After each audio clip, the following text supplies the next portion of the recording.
자, 이번 시간은요, 41페이지입니다. 자, 1번, 2번 수요 증가, 수요 감소를 봤고요. 이번 시간은 3번, 4번 공급 증가와 공급 감소를 봅니다.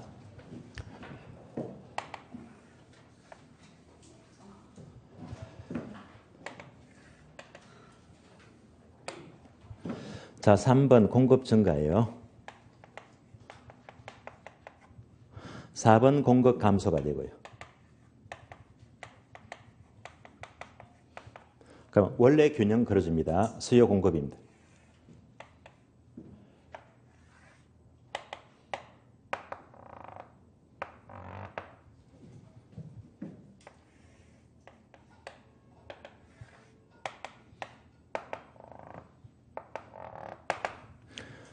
자, 3번요. 공급 증가. 공급 찾았죠. 공급. 증가는 우측 이동, 좌측 이동. 우측 이동. 공급 증가입니다. 얘가 공급 증가 3번입니다. 공급 감소는요. 공급 찾았잖아요. 감소는 우측 이동, 좌측 이동. 좌측 이동. 얘가 공급 감소가 돼요. 증가는 무조건 우측 이동. 감소는 무조건 좌측 이동입니다. 그러면 공급이 증가되면 균형점은요. 원래 균형 흰 점에서요. 공급이 증가하니까 이렇게 노란 점으로 균형점이 이동했잖아요. 얘가 바로 균형 가격의 이동입니다. 이동. 그러면 원래 점과 비교합니다. 원래보다 가격은 상승합니까? 하락합니까? 하락이에요. 가격 하락입니다. 원래보다 거래량은 증가합니까? 감소합니까? 증가하죠. 따라서 공급이 증가하면 그만큼 가격은 하락하고 거래량은 증가한다. 얘가 바로 시험 지문입니다.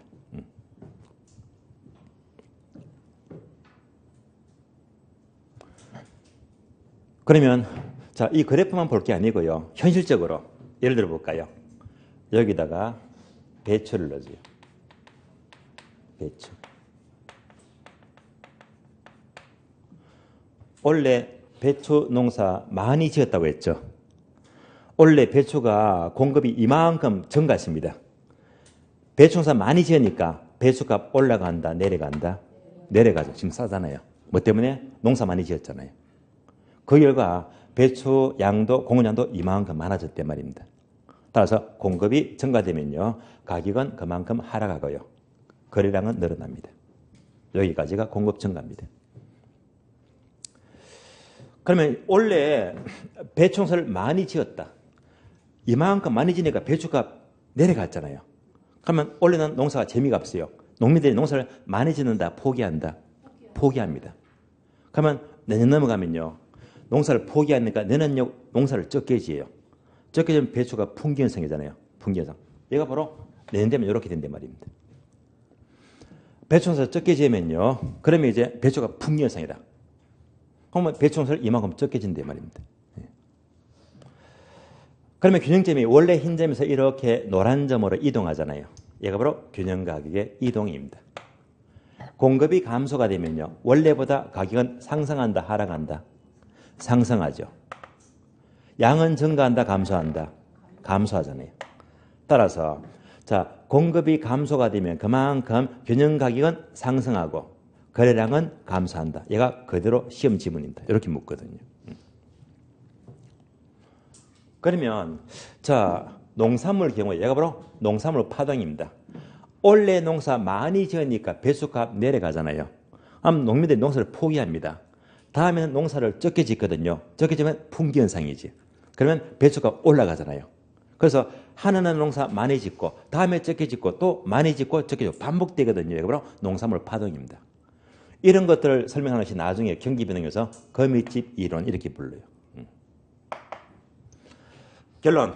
공급이 증가하면 가격은 오른다, 내린다? 내린다. 공급이 감소가 되면 가격 오른다, 내린다? 오른다. 따라서 결론. 수요와 공급에 의해서 가격은 오르고 내리고 또 내리고 오른다. 가격이 달라집니다. 그럼 제가 처음부터 강조하잖아요. 왜 부동산 가격이 올라갑니까? 오르는 이유는요. 인구가 증가할 때 감소할 때. 인구가 증가한다. 수요가 증가하면 가격은 오른다. 얘가 바로 이거잖아요. 인구가 증가하면 오른다. 공급이 많을 때 적을 때. 공급이 부족하면 가격 오릅니다. 나왔죠? 공급이 부족하면 가격 오른다 이 말입니다. 왜 가격이 내려갈까요? 가격 하락. 가격이 하락하는 것은 인구가 증가할 때 감소할 때 수요가 감소하면 가격은 내린다. 나왔죠? 수요가 감소하면 가격은 내린다 이 말입니다. 공급이 많을 때 적을 때 공급이 너무 많으면요. 가격은 내린다. 공급이 너무 많으면 가격은 내린다 이 말입니다. 이게 자꾸 반복되거든요. 이렇게 계속 반복해도요. 이게 나오면 3월달, 4월달 지나서도 공부 다 해놓고도 이걸 풀지를 못해요. 다 따라오시면서. 그래서 자꾸 제가 반복을 시켜주는 겁니다. 자, 이렇게 이제 하나만 이동하더라. 얘는 그래프가 쉬워요. 증가하면 우측 이동, 감소는 좌측 이동만 그려주면 돼요. 그럼 다음 페이지 넘어요. 다음 페이지. 다음 페이지 보시면 둘 다 이동한다. 거리 2번 있죠. 수요와 공급이 동시에 둘 다 변동하네요. 둘 다. 그러면 그래프가 두 개 나오고요. A번, B번. 그다음에 표가 나와요. 표가 되게 많죠. 동그라미 1번 수요 증가, 공급 증가에서 항목 3개 있죠. 2번 보게 되면 수요 증가, 공급 감소에서 항목 3개 있잖아요. 그럼 이런 것들이 전부 다 합치니까 자, 항목이 3개인데 전부 다 4칸이잖아요. 그러면 모든 경우는 뭐 12가지 경우, 12가지. 예. 그러니까 방금 봤죠? 하나만 움직이면 몇 가지 경우? 4가지 경우. 둘 다 움직이는 모든 경우에서는요, 12개 경우. 합치니까 16개 경우입니다. 그래서, 요 과정은요, 모든 경우 16가지. 이걸 벗어날 수가 없어요. 이런 부분도 여러분들이 그래프를 많이 그려줘야 됩니다. 그래프를요. 근데 이거 전부 다, 이거 다 그리면요, 오늘 시간 모자랍니다. 아시겠어요? 다 그리면 번거롭잖아요. 그래서, 자, 앞에 거 2가지만 그려줍니다. 앞에 거 2가지. 그래서, 자, 표를 보시면, 동그라미 1번 있죠. 수요 증가, 공급 증가인데, 자, 그러면 첫 번째 항목은요, 수요 증가 크고 공급 증가는 공급 증가보다 수요가 크다는 경우입니다. 두 번째는요, 수요 증가보다 공급 증가 크대요. 요 2개만 설명해 드릴게요. 그래서 첫 번째를 동그라미 5번 적어주고, 두 번째를요, 6번 적어주고요. 이제 5번과 6번 봅니다.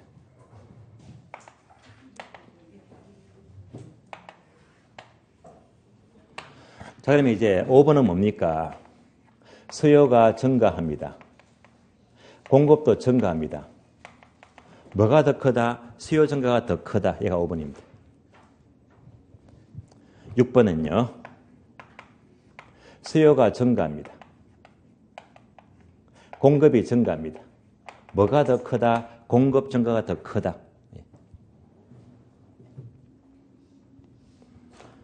그러면 원래 균형을 그려줘요. 수요와 공급입니다.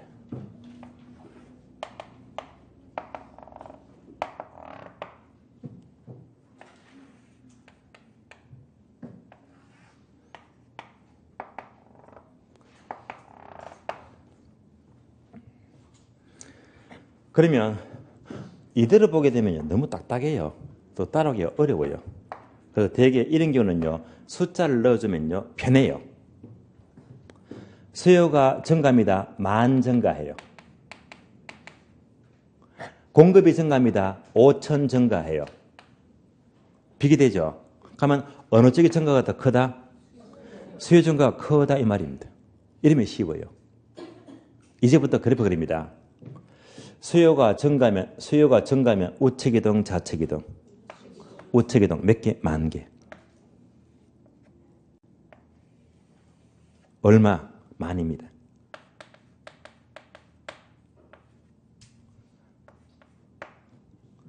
다음에 공급 증가입니다. 공급 증가는 공급이 증가하면 우측 이동, 좌측 이동. 증가는 뭐? 우측 이동. 얼마? 5,000.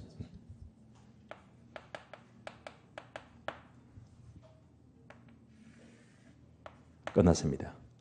수요가 10,000 증가하고 공급이 5,000 증가했잖아요. 끝났어요. 그러면 균형점은 원래 흰 점에서 이렇게 노란 점으로 이동했다. 맞습니까? 여기가 바로 균형 가격의 이동입니다. 그러면 원래 점과 비교하니까 원래보다 가격은 상승하라? 상승하죠. 또 원래보다 거래량은 증가 감소? 증가하죠. 그래서 자, 공급 증가보다 수요 증가가 크다면요. 크다면 이렇게 되고요. 그 결과 균형 가격은 상승하고 거래량은 증가한다. 그래서 우리 시험은요. 그래프 안 그리고 지문으로 묻습니다. 그래서 공급 증가보다 수요 증가가 크다면 균형 가격은 상승하고 거래량은 증가한다. 얘가 시험 그대로 지문입니다. 지문 보고 여러분들이 그래프를 그려야 됩니다. 또 이 그래프가 딱딱하다면요. 여기 가장 가까운 지역이 어디일까? 가장 가까운 지역. 얘가 바로 세종시. 세종시. 자, 보세요. 앞에서 봤잖아요. 세종시가요. 인구가 작년 21만 명에서 올해 27만 명 1년 동안에 엄청 늘어났습니다. 그래서 인구가 엄청 늘어났거든요. 공급이 못 따라가요. 공급이. 그래서 인구 증가보다 공급 증가가 못 따라간단 말입니다. 이게 현재 세종시입니다. 그러니까 세종시는요. 인구 증가보다 공급이 증가가 못 따라간단 말입니다. 그러니까 세종시는 뭐죠? 그만큼 가격은 계속 올라가고요. 거래량도 늘어나고요. 얘가 그대로 세종시 경우입니다. 그래서 이런 경우에 여기다가 중개업하게 되면 멋지잖아요. 그러니까 거래량도 많기 때문에 중개를 많이 해. 가격이 자꾸 올라가죠. 수수료가 많아지잖아요. 이런 쪽에다가 중개를 하게 되면 아주 매력이 있다는 말입니다. 다음에 수요 증가보다 공급 증가가 크대요. 이러면 딱딱해요. 숫자를 넣어보자.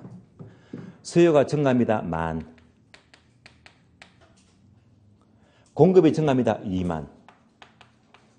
어느 게 더 크게 증가한다? 공급이 많이 증가하죠. 이러면 이제 그림이 쉬워집니다. 이제 그래프 봅니다. 수요가 증가하면 우측이동, 좌측이동. 우측이동 얼마? 10,000. 수요가 10,000 증가합니다.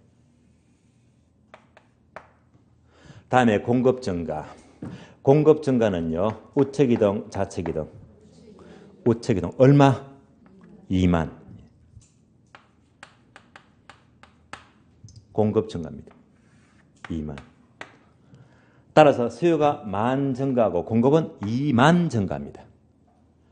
그러면 균형점은 원래 흰 점에서 이렇게 노란 점으로 이동하잖아요. 얘가 균형 가격의 이동입니다.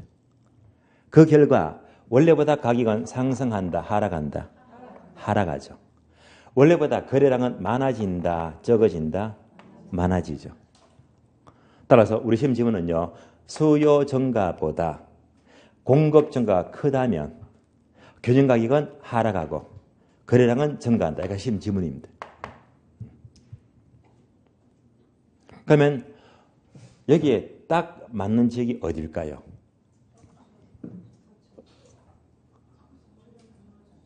서천은 아니죠. 서천은 인구 감소니까 아니잖아요. 이런 지역이 바로 주로 지방도시. 대표적인 바로 대구 지역입니다. 대구 지역. 자, 지방 대구 지역은요. 자, 그래프 접어두고요. 대구 지역의 지방은요. 작년에 좋았어요. 아파트가 많이 올랐거든요. 2년도 좋았습니다. 그래서 대구 지역은요. 인구가 자, 수요가 늘어났습니다. 이것보다 아파트를 더 많이 지었거든요.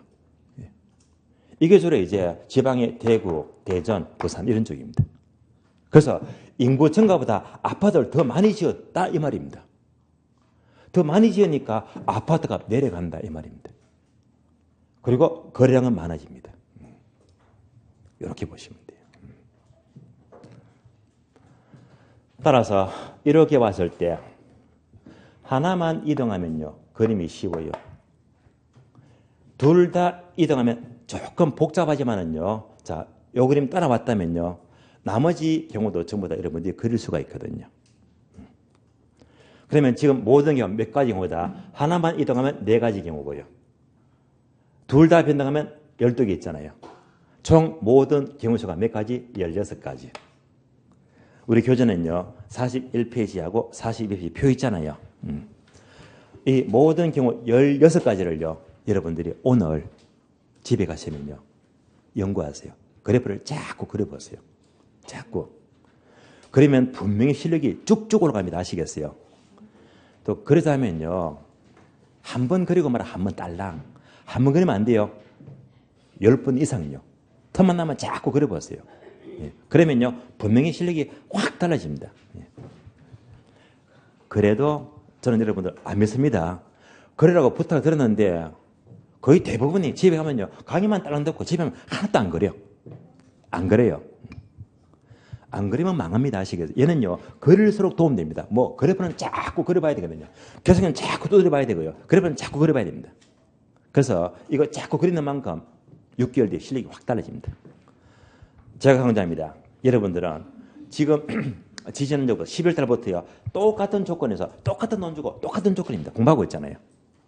그러면 그래프를 꾸준하게 그리고 또 그리고 10번의 사람들은요, 6개월 뒤에 모의고사 1등, 2등, 10% 들어간다. 상위권입니다. 이거 딱 수업 들으니까 알겠어. 끄떡끄떡 하면서 집에 하나도 안 그려. 하나도 안 그리면요, 거의 꼴찌합니다. 아시겠어요? 예. 그래서 자, 상위권과 하위권 차이는요, 강의 듣고 이 복습, 요 그래프, 요것만요, 이것만 많이 그리면요, 실력이 쭉쭉 올라가요. 예. 그래프 하나도 안 그리면요, 실력이 뚝 떨어집니다. 아시겠어요? 그래서 그래프는 많이 그린 만큼 그만큼 실력 차가 생긴다. 분명히 달라집니다. 그래서 다른 건 몰라도요, 이 그래프만큼은요, 자꾸 그려보세요. 자꾸. 예. 몰라보게 달라집니다. 부탁드리겠고요. 그럼 이로써 이제 수요 공급은 모두 끝이 났습니다.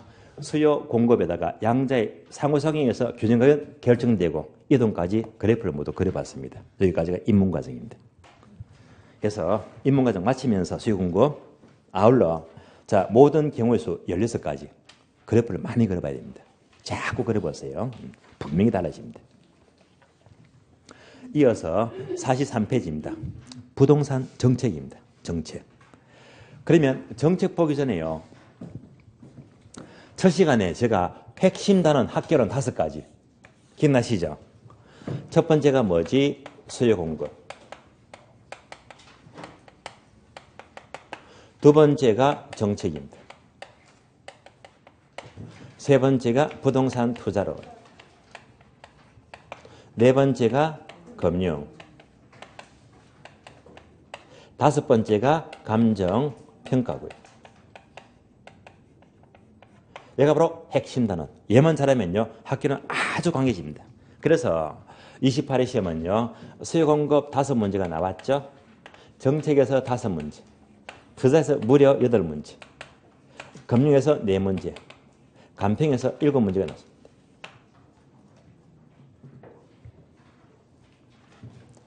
총 합쳐서 29문제. 3분의 2 이상 나왔습니다. 그래서 얘만 잘하면요, 학교는 충분히 좋은 점수를 받을 수가 있잖아요. 그래서 핵심 단위 있죠. 얘가 바로 입문과정입니다.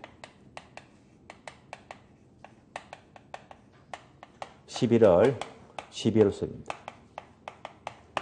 자, 오늘로서 방금 수요 공급 끝났습니다. 다음에 뭐 나가지? 정책 나가죠. 정책. 모두가 핵심 단위입니다. 이렇게만 잡아도 뭐 5주는 걸리겠죠. 5주. 그러니까 간평은요, 어려워요. 12월 말 되면요, 간평은요, 한 주 갖고 모자라고요, 2주간 수업을 계속합니다. 어렵거든요. 그래서 주로 8주, 2달 수업은 입문 과정에서 핵심 단위 위주로 계속 입문, 기초를 전부 다 설명을 드릴 겁니다. 그럼 이제 정책 끝나면요, 투자 넘어가잖아요. 투자 넘어가고요. 투자 끝나면요, 금융 파트는요, 별도로 얘는 설명을 안 드릴 겁니다. 왜냐? 1월 달부터 수업 들어도 알아들을 수 있거든요. 그래서 금융은, 입문과정은 일단 패스하고 바로 간평 넘어갑니다. 대신에, 금융 대신에 제가 뭘 설명하느냐? 요거 대신에 별도로 12월 21일 목요일이 있죠. 금융 대신에 바로 계산 기초 특강입니다. 계산 문제 기초 과정입니다. 이때 계산 문제를 10문제를 풀 겁니다. 10문제 가까이 풀 겁니다. 이게 훨씬 더 도움될 거거든요. 예. 이렇게 하게 되면 인문 과정 모두 끝이 납니다. 자, 그러면 수요 공부 끝났으니까 이제 정책 넘어갑니다. 정책. 정책 목차부터 보게 되면요. 정책. 자, 목차 01번 부동산 문제가 나와요. 그러면 4장 넘어가요. 50페이지. 50페이지 보니까 목차 02번 부동산 정책입니다. 그러니까 정책 그러면 부동산 문제와 부동산 정책이 있구나. 그래서 정책 흐름은요. 인문 과정은 교재를 아는 것도 중요하지만 도대체 정책 흐름이 어떻게 흘러가느냐. 이 흐름이 중요하거든요. 그래서 흐름을 잘 따라왔어요. 지금부터 부동산 정책의 흐름을 보겠습니다.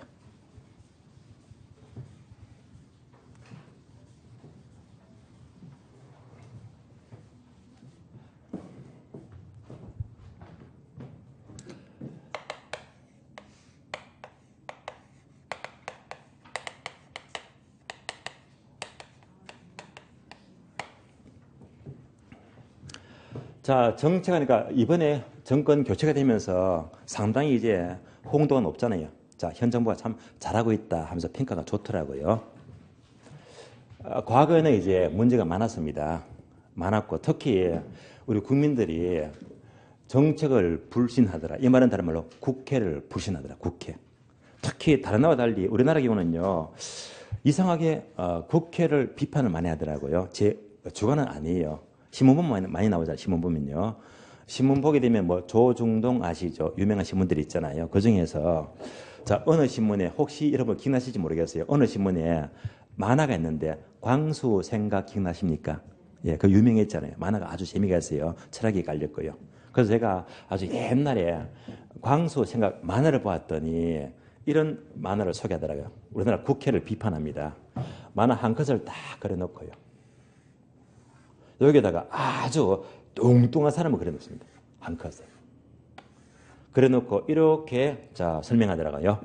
우리나라의 국회의원의 절반은 사기꾼임. 그걸 딱 보니까 속이 시원하더라고요. 예.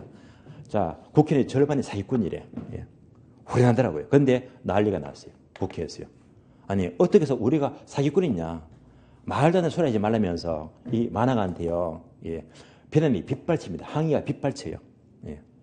만화가 힘이 없잖아요. 그래서 국회에서 당장 다음에 사과하라고 사과. 예. 만화가 힘이 없죠. 다음 주에 사과만을 그려야 됩니다. 다음 주에 또 만화를 그려요. 한 컷에다가요. 이번에는 거꾸로 아주 홀쭉한 사람을 그립니다. 그래놓고 이렇게 또 평가합니다.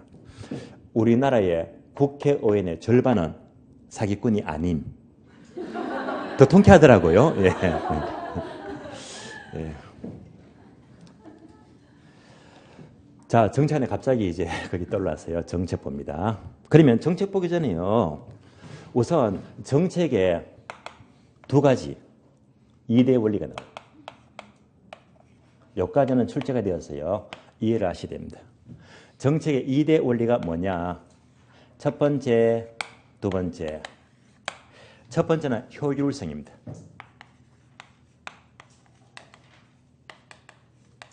두 번째는요, 형평성입니다. 대부분 정책은요, 효율성 또는 형평성을 달성하기 위한 목적입니다. 그러면 효율성이 뭐냐? 효율성은요, 단어 그대로 효율적 배분입니다. 자원의 효율적 배분을 가리켜요. 반면에 형평성은요, 자원의 효율적 배분이 아니라 자원의 공평한 배분을 말해요. 공평한 배분이 바로 형평성입니다. 그러면 정책의 예를 들어볼까요? 예를 들면 효율성이 반영된 대표적인 예가 바로 용도 지역지구제입니다.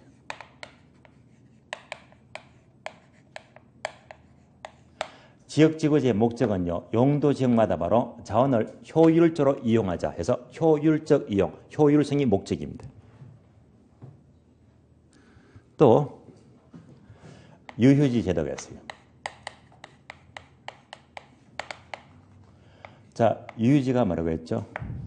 바람직하지 않게 놀리는 땅이죠. 노는 땅. 그러니까 땅을 놀리지 말래요. 땅을 놀리지 말고 아주 효율적으로 이용하라고 국가에서 권고하죠. 이것도 바로 효율적 이용, 효율성이 목적입니다.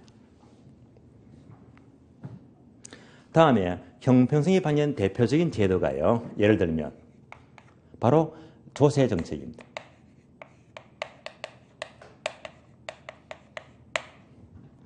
예를 들면 자, 우리나라 5천만 명이 넘는 모든 국민이 세금을 똑같이 내면 형평이 맞습니까? 이건 아니잖아요. 그러니까 세금은요. 돈 많이 벌면 세금 많이 내고 돈 적게 벌면 적게 내고요. 얘가 형평이 맞잖아요. 따라서 자, 고소득층은 세금 많이 내고 돈 없는 저소득층은 세금을 적게 내는 면제하죠. 얘가 바로 오히려 형평이 맞다. 얘가 바로 형평성입니다. 또 어떤 게 있죠? 바로 개발이익 환수제입니다.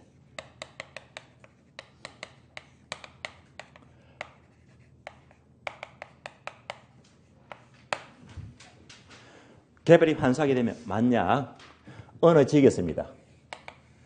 어느 지역이 크게 개발이 돼요. 개발된다면 인접한 땅, 이 땅은 땅값 오른다 안 오른다? 크게 오르죠. 따라서 이때 개발되니까 주변에 인접한 토지가 크게 이익이 생긴다. 일종의 개발이익입니다. 이유가 뭐 때문에 땅을 갖고 있으니까 개발이익을 얻게 됩니다. 이게 형평의 문제가 돼요. 땅 가진 사람은 개발이익이 생기고 땅 없는 사람은 아무것도 없잖아요. 따라서 땅 가진 자, 땅 없는 자 간에 형평이 안 맞다 이 말입니다. 그래서 너 땅 가지기 때문에 이익을 많이 받지 이거 환수하자. 이게 바로 형평성의 달성입니다. 따라서 대부분 정책은요. 주로 효율성이 반영되거나 아니면 형평성이 반영이 되고 있습니다. 그래서 우리 시험은 언제 나왔다? 9회 때요. 9회 시험 때 다음 중에서 집가 정책의 2대 원리가 뭡니까? 하면서 정답, 효율성과 형평성 이렇게 출제가 되었습니다. 그러면 이제 부동산 정책의 흐름을 봅니다. 흐름.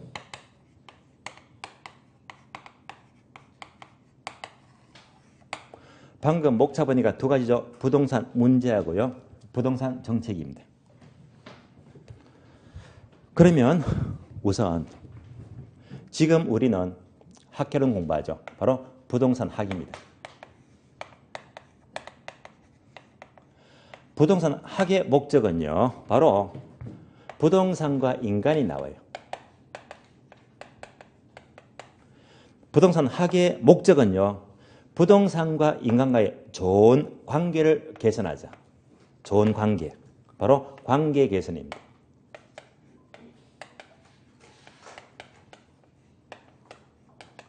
이것이 학의 목적입니다. 부동산 학은 인간과 부동산과의 관계 개선을 연구하는 학문입니다. 관계가 좋아진다. 다른 말로 최유효성이죠. 최사. 다시 말하면요. 인간이 부동산을 이용하는데 이렇게 최사람을 이용할 수가 있지만 문제가 생길 수가 없대 말입니다. 그런데 문제는요. 인간이 이것을 이용하니까 관계가 좋게는커녕 오히려 관계가 나빠지더라. 그래서 부동산과 인간과의 관계 악화 현상입니다. 얘가 문제가 돼요.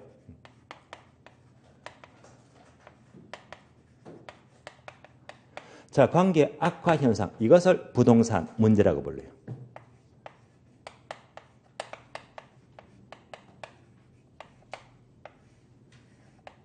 이렇게 문제가 발생하면 해결이 필요합니다. 해결하자.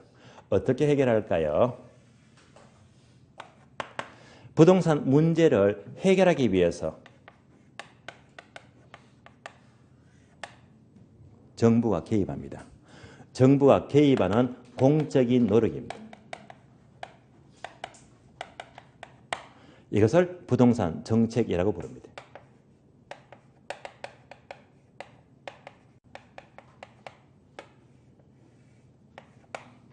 그래서 흐름이 두 가지죠. 부동산 문제와 정책이다. 그러면 우리 시험은 부동산 문제는 최근에 거의 출제가 안 돼요. 무엇 때문에? 내용이 쉬우니까요. 출제가 거의 안 됩니다. 그래서 최근 시험은 계속 정책에서 자꾸 4문제, 5문제 출제가 계속되고 있다. 얘가 중요합니다. 정책.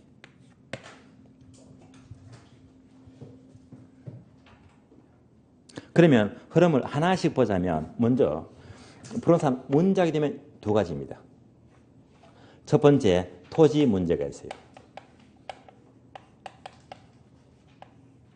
주택 문제가 있어요. 2가지입니다. 토지 문제와 주택 문제. 그러면 대표적인 토지 문제하게 되면 자, 첫 번째는 우리나라는 절대 국토가 협소해요. 토지가 절대 부족합니다. 토지가 부족하다. 토지가 부족하니까 인구가 증가하죠. 경제가 성장합니다. 계속 땅값 올라가요. 즉 집값 옵니다. 땅값이 비싸니까 여기서 투기가 극성을 부린다. 투기 문제가 돼요. 이런 것들이 모두가 토지 문제가 돼요. 다음에 3번째, 토지를 제대로 이용 못하더라 해서 토지의 비효율적 이용입니다.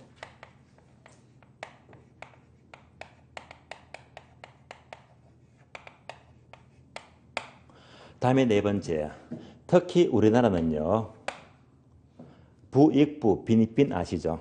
땅 가진 자, 못 가진 자 격차가 너무 큽니다. 특히 토지 소유 현상이 아주 편중이 되어서요. 소유 편중입니다. 이거 심각합니다. 이런 것들이 바로 토지 문제가 됩니다. 다음에 주택 문제 있죠. 주택 문제는 첫 번째, 무엇보다 주택이 양적으로 부족합니다. 양적 문제가 돼요.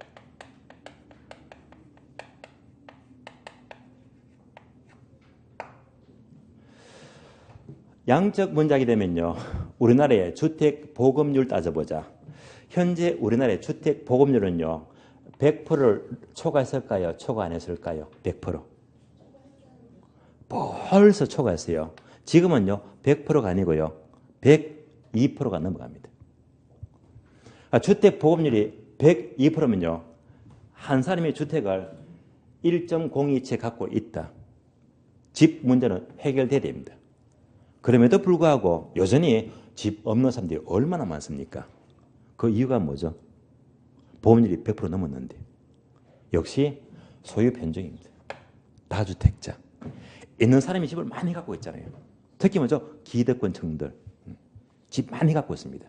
그러니까 집 없는 사람들이 얼마나 서러워요. 그래서 일단 집이 없다 보니까 억지로 내 집 마련했습니다. 해서 도시형 주택을 10평대 겨우 마련했대. 뭐 양적 문제가 해결되었잖아요. 그러면 얘가 해결돼도 여전히 문제가 남더라. 그래서 얘가 해결되면요. 다음에 문제가 바로 질적 문제가 돼요.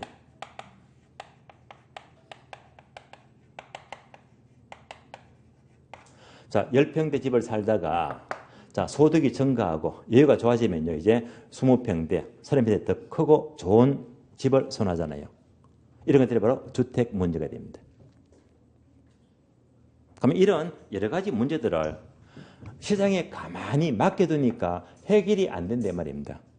이것을 해결하기 위해서 정부가 개입하자. 개입하는 것이 바로 부동산 정책입니다. 정책. 결국 부동산 정책은요. 토지 문제를 해결하면 바로 토지 정책이 돼요. 주택 문제를 해결하자 주택 정책이 되고요.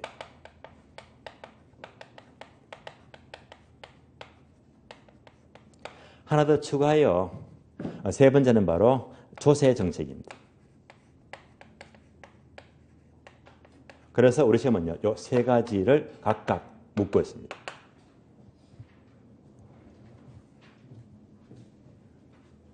그러면 부동산 정책의 근거, 바탕은요. 반드시 법률이 뒷받침된다. 법률. 부동산 관련 법률이 뒷받침돼야 됩니다. 그런데 이와 관련된 법률이요. 엄청 무수히 많습니다. 수백 개가 넘어갑니다. 100개가 훨씬 넘어요. 이 많은 법이 전부가 정책입니다. 그러면 공부량은 밑도 끝도 없잖아요. 정책은 엄청나게 많습니다. 그걸 다 볼 게 아니고요. 여러분들이 기본서 보게 되면요. 기본서에 국한에서 한정해서 내용들을 자, 열거하고 있잖아요. 이런 정도만 보시면 돼요.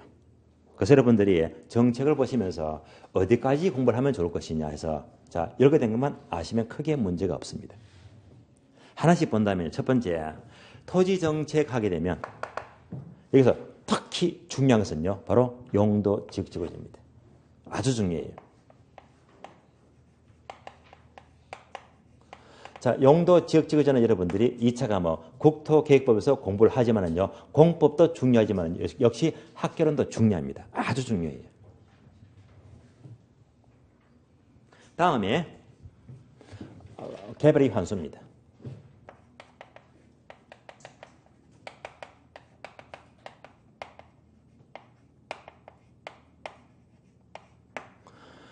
용도 지역지구제는 바로 효율성을 도모하기 위해서, 개발 환수는요 형평성을 도모하기 위해서 어쨌건 토지정책의 내용들입니다. 토지은행제도가 있습니다.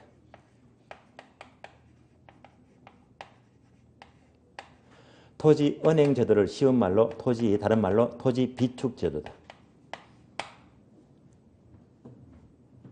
한국주택공사 아시죠? 한국토지주택공사입니다.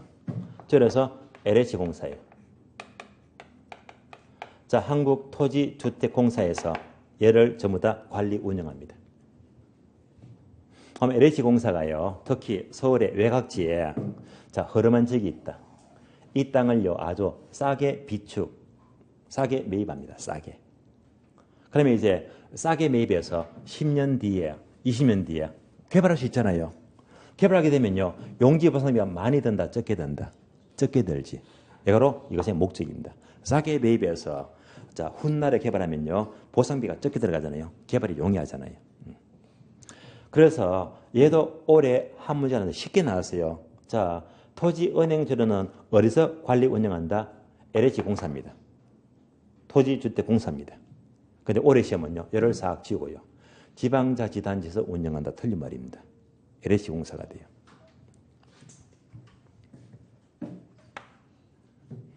특히 모든 토지 가격은 일어나시키자 해서 바로 공시지가 제도입니다.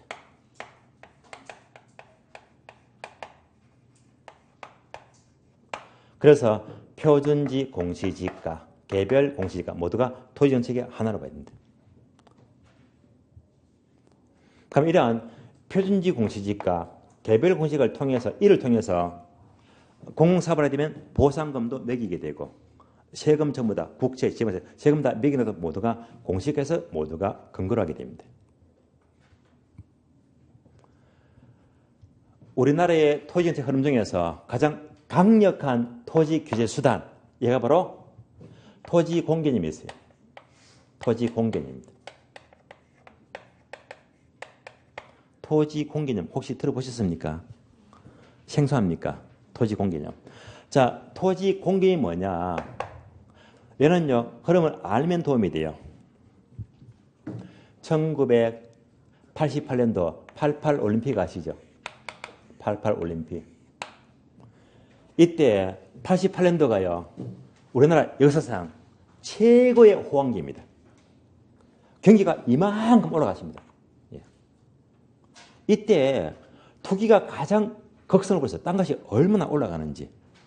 이때 경기가 어마어마했거든요. 이 당시에 대표적인 이유가 삼저 현상, 삼저. 금리가 낮아요. 기름값, 유가가 저유가다.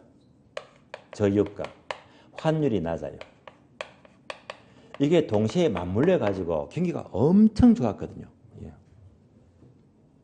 이때 투기가 극성을 부렸습니다. 요걸 잡자. 투기를 잡자. 예. 이때 칼을 빼던 게 바로 토지 공개념입니다. 그 당시 노태우 대통령이죠.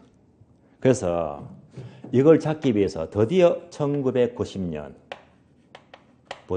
토지 공개념이 도입이 돼요. 이때 관련 법이 되게 많습니다. 되게 많아요. 그래서 자, 이 90년도에 공개념을 실시하면서 공시지가 여기서 나왔습니다. 개별의 환수 이것도 여기서 나왔거든요. 좋은 법이 되게 많습니다. 문제는요. 이때 자 수많은 법이 있지만요. 가장 무시무시한 법이 뭐냐?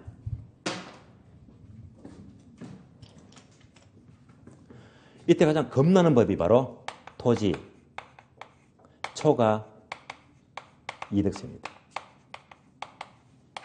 토지, 초과, 이득세. 줄여서 토초세. 이거 겁나는 법이에요. 혹시 전두환 정부 때 삼청교육 들어봤죠? 그거 무시무시하잖아요. 그건 전부 다 깡패를 위한 그런 교육이 되고요. 반면에 얘는요, 토초세는요, 깡패가 아니고요, 부자들. 땅 많이 하는 부자들은요, 이거 보면요, 벌벌 떱니다. 삼청교육보다 더 무서운 법입니다. 정말 무서워요. 이게 뭐냐면요, 예를 들면 어떤 사람이 땅을 샀다.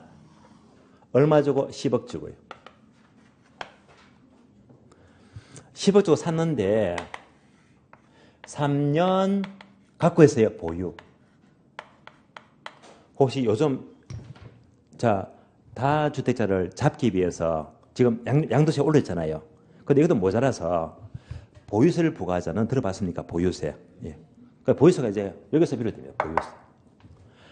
3년 동안 갖고 있습니다. 보유하고 있어요. 근데 3년 뒤에 평가하니까 이 10억 주고 산 땅이 20억이 되었다. 얼마 올랐죠? 10억 상승했죠.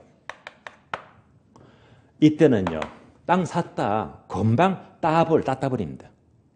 땅값 엄청 올랐거든요. 이걸 잡지 말입니다. 잡자.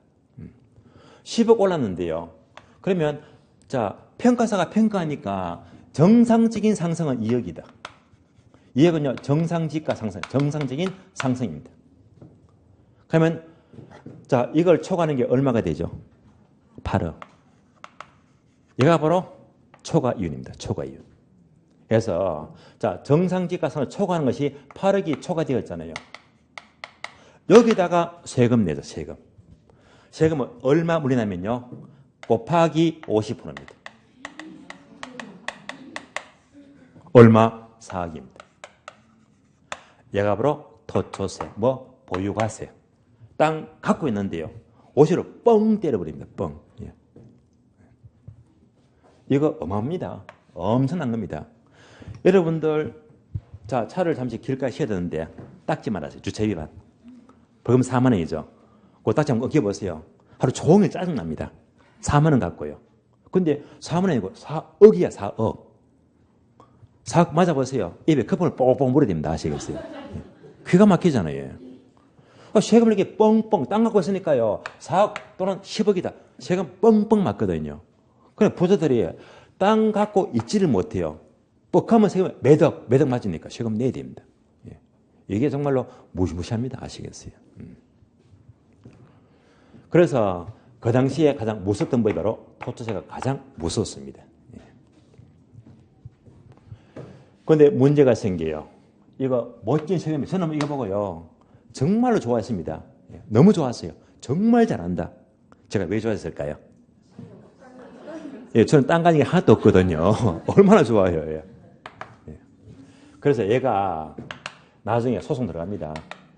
고법, 대법 올라가서 요 세금이 결국은요, 헌법재판소 올라갑니다. 헌재 올라갑니다. 올라가서 아마 1993년도로 기억납니다. 3년도에 7월 달에요. 이 세금이 결국은 헌법재판소에서 헌법 불합치 판정을 합니다. 헌법 불합치 판정입니다. 그 이유가 뭐냐? 이유. 지금부터 세금 원리 알아야 됩니다. 여러분이 2차 과목 공부하는 세금이잖아요. 세법. 항상 세금 원리는요. 반드시 실현된 이익에 대해서 세금을 물리는 겁니다. 실현이익입니다. 여기다가 세금을 물려야지 형평에 맞다 이 말입니다. 땅을 팔아요. 아파트 팔아요. 어떤 세금? 양도소득세. 팔았잖아요. 실현되었잖아요. 그게 맞잖아요. 여러분들이 슈퍼 가서 콜라를 사 마셔. 그러면 콜라, 라면 먹게 되면요. 어떤 세금? 10% 부가세. 부가세. 그래서 물건 사니까 10% 부가세 내야 됩니다. 실현이익입니다. 이게 형평에 맞대 말입니다. 그런데 이 토지세는요. 팔았는 게 아니고 보유하고 있어요. 갖고 있어요. 갖고 있는 세금을 얘만큼 뻥뻥 때리는 거야. 그럼 얘는요, 실현이익이다, 미실현이익이다? 미실현이익입니다. 그래서 이 세금은 미실현이익입니다. 그래서 실현되지 않은 이익에다가 세금을 50% 물린 것은 형평에 안 맞다 이 말입니다. 이런 이유에서 헌법 불합치 판정을 받았습니다. 그래서 현재 우리나라 다주택자에게 보유세 물리자 이거 되게 좋은 겁니다. 아시겠어요? 근데 문제가 생겨. 왜? 보유하고 있는데 세금 물린 것은 미실현에서 세금 이런 올리기 때문에 경우에 따라서 형평이 안 맞을 수 있다는 것도 문제가 제기가 되긴 됩니다. 어쨌건 이런 토지세가요 정말 위력이 컸고요. 이것이 정말 좋았거든요. 그런데 이때 이 공정관리법들이 1990부터 출발이 되어서 언제까지요? 1997년 11월 달이죠. 김영삼 정부죠. 이때 드디어 IMF가 옵니다. 기억나시죠? 이때부터 경기가 끝없이 추락합니다. 쭉 추락합니다. 이때 건물가도 반토막, 반의 반토막 자꾸 떨어지고요. 집가도 완전히 엉망진창입니다. 자꾸 떨어집니다. 그럼 집가가 자꾸 떨어지니까 토초세가 실익이 있다 없다? 없어요. 자꾸 빠지는데 이게 없잖아요. 그래서 이때부터 IMF가 오면서부터 이 법은요. 자동 폐지 아웃입니다. 자, 일단 흐름 아시겠죠? 그래서 여기까지 흐름을 기억하시고 이어서 다음 내용은요. 쉬었다가 다음 시간에 이어서 계속 보겠습니다. 쉬겠습니다.